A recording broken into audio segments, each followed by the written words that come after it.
Good afternoon, please down. Congresswoman Josie Lim Chong, Congressman George Anais, Governor Raul Degamo, Mayor Manuel Sagar Barria, Mr. Susano C., Mr. Alex C., Mr. Danford C., members of the Cabinet President, Secretaries Rojas, Alcala, Domingo, Robredo, Lacerda, Llamas, Balte, and Quezon, Attorney Ipe Remolyo, heads of the academe, business sectors, other local government officials present, honored guests, ladies and gentlemen, a very pleasant good afternoon to each and everyone. Problema po ito speech ko, Bisaya ho pala kagad. Maayong adlaw kaninyong tanan. It has been a while since I last paid a visit to this wonderful city, and I am glad that I've been given this opportunity to return.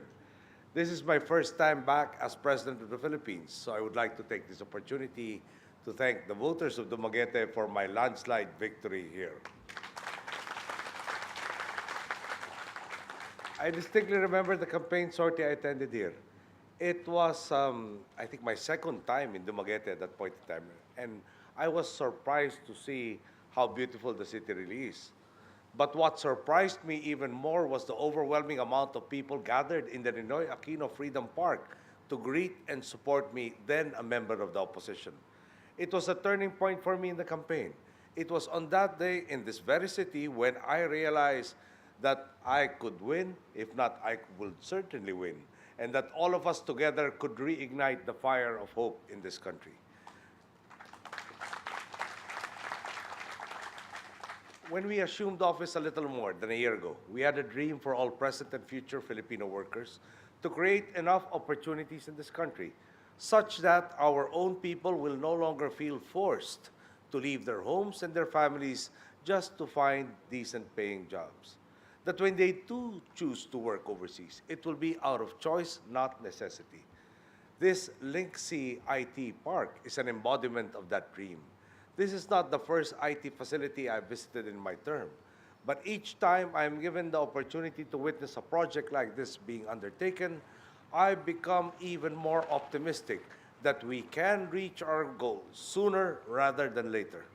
As early as January, we expect that this project will begin to make itself felt. You construct things very fast here in Dumaguete City.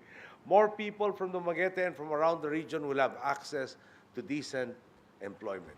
More Filipinos, and specifically more Negrenses, will be able to receive a decent salary without having to be so far from their families, without leaving behind the comfort and beauty of their home country or even their home province, and without being too far to enjoy a peaceful stroll along Dumaguete's breathtaking boulevard at the end of their work days. This is the future that this IT park promises the people. And more than that, the new jobs this facility will bring about will have a positive effect on the economy. The citizens here will have more money to buy this region's quality goods, to eat in the great restaurants around Dumaguete City, and to send their children to the region's renowned educational institutions. This park will benefit more than the people behind it. It will benefit the entire region and ultimately the entire country. The success of ITO and BPO companies established in the Philippines has been well documented. The industry generated a staggering $8.9 billion in revenue in 2010 alone and produced full-time employment for more than 500,000 people. Some expect that this year's revenues will hit the $11 billion mark and that the industry will be able to give 640,000 direct jobs. The National Outsourcing Association of the UK, from 2008 to 2010, also gave the Philippines the distinction of being the most outstanding outsourcing destination in the world. I am confident that this IT park will achieve success on the back of the pool of competent graduates from excellent nearby universities that they can choose to hire. Once completed, this park can surely become a significant contributor to our country's reputation in the BPO industry. This is why I am here, to recognize the efforts of those involved on this project and to call on them to continue their hard work, from the administrative staff to the engineers to the IT BPO industry workers they will eventually hire. In return, I assure you that under my watch, the government will be doing the same. We will continue working extra hours to foster a business environment in this country that will give companies such as the July Development Corporation more reasons to create jobs here. Together, let us continue showing the world the efficiency, the skill, and the creativity embodied by Filipinos. Through the many innovative businessmen who have chosen to set up shop in the Philippines, through the skilled workers we produce who are admired by employers from all over the world, and even through the artistic prowess of its citizens, like Dumaguete's own Edith Tiempo. We see the capacity of the Filipino people to succeed in an increasingly competitive global milieu.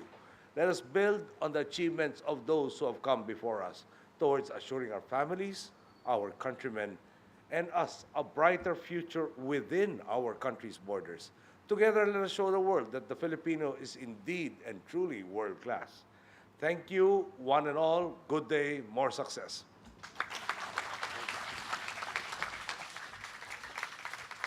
Thank you, Mr. President.